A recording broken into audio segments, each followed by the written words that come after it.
Hi everyone, my name is Dr. Scott Schell, and I'm a specialist in the Germanic languages. I have a PhD in Germanic linguistics from the University of California, Berkeley, an MA in linguistics from Wayne State University, and a BA in German. And today what I would like to discuss is our 10th installment on the Old Saxon personal name series. So before I go ahead and begin with our first name, of course, I want to remind everyone that I am discussing these names within the Old Saxon speaking area. So these names are dated to about between 700 and 1000 CE. Anything after 1000 CE is arguably not even Old Saxon. So we got some pretty interesting names today. I'm going to go ahead and start us off with one that's actually kind of unique. It is Suuîthgôt. Suuîthgôt. This is literally strong-goth, and this name was specifically recorded for a man. So the first part of the name is pretty straightforward. It's just either strong or powerful. The second half of the name, however, is the actual literal word goth. And so we can see here even how much of an impact the Goths had on the Saxons and the Germanic tribes who remained in that area before the Goths had migrated from the proto-Germanic speaking areas. And our second name today is Swala. Swala. This is literally a swallow, as in the songbird, and it was specifically recorded for a female. Well, of course, this name does mean that it is for someone who has the qualities of the swallow songbird. But what exactly does that mean? So according to Grimm, the swallow is actually considered to be a bird of good luck. If one kills a swallow, it's said to actually bring about great misfortune, and as a consequence, nobody really even dares destroy their nests. So this is, of course, in 19th century Germany. I'm not exactly sure about that idea today. If I have anyone here who is from Germany, in my audience here, if you want to go ahead and comment below if this belief actually still exists or not, I would be interested to know if it does exist in your particular area.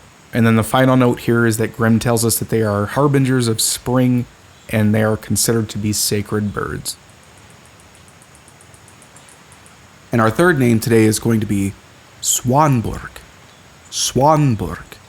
This is literally swan, berg, or swan stronghold. And this name was specifically recorded for a woman.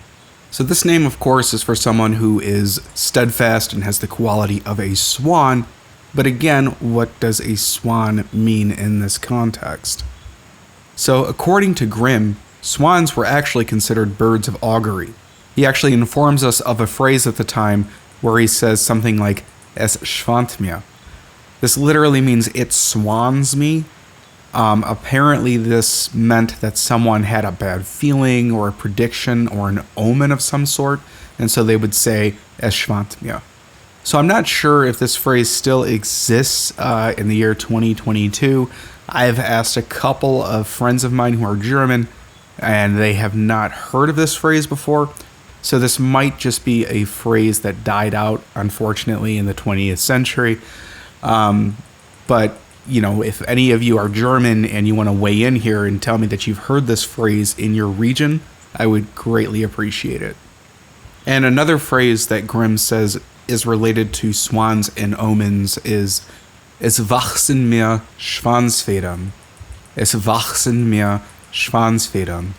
And this apparently means literally like swan feathers grow on me. And apparently this had a similar meaning to the "Es schwant mir," meaning like it swans me, pointing to some sort of like bad feeling, prediction, or omen. So again, for all of my audience members who are German here, if you want to go ahead and weigh in and let me know if you've heard of this phrase or the previous phrase in your region, that would be awesome. So as far as the Eddic materials are concerned, of course we do see the mention of 3 swan maidens in Volundarkvida, which is in the Poetic Edda. They technically are 3 Valkyries, but they first remove their swan suits, and then they are recognized as Valkyries. Our fourth name today is going to be Swangard. Swangard. This is literally swan enclosure, and this name was recorded specifically for a female. So this name is pretty straightforward if you understood my previous explanation with the name Swan in it. This is for one who embodies the home and has the qualities of the aforementioned name. As the embodiment of the home, she is that which houses the nuclear family, and of course is also tied to these concepts of like omen, prediction, and other forms of augury. And we have yet another swan name for our fifth name here, and that is Swanhild. Swanhild. This is literally swan, battle courage, and this name was specifically recorded for a woman in the Old Saxon speaking area. And so this name, of course, has the qualities of the swan that I had just recently explained, along with the idea of someone being brave and having battle courage. And the reason why I stress that this name was recorded in the Old Saxon speaking area is because this name is directly related to the Svanhild that we see in the saga of the Volsungs. That is the daughter of Sigurd and the Valkyrie Gudrun. Historically speaking, she's actually even mentioned by Jordanes in the year 551 CE. So this more or less is an Old Saxon remnant of that very ancient and legendary name. So our sixth name today is going to be Theobald. Theobald. This is literally folk or people, bold, and this name was recorded for a man. This name is for someone who is courageous among his people. The first word in this compound is directly related to Theodoric, as in the Ostrogothic king who reigned from 475 to 526. And of course, he is also mentioned in Thidric's saga. So, needless to really say, this is a pretty heroic name in itself. Our seventh name today is going to be Theodgrim. Theodgrim. This is literally folk or people and mask. This name was specifically recorded for a man, and it means one who is hiding among his people. This is kind of strange in this sort of warrior context where people might say like, well, why would you want to hide among your people? However, what this name is actually showing you is a strong warrior name, displaying both the connections to the Gothic king Theodoric and the Odinic cult. And the reason I say this is because Odin is even known, for example, as the hidden god. Our eighth name today is going to be Thunaruuulf. Thunaruuulf. This is literally people or folk, woman, or technically wife. But the word wife went through a big semantic change in English, which, hey, this is actually an example as to why sometimes literal translation can be difficult to deal with. So this name was obviously recorded for a woman.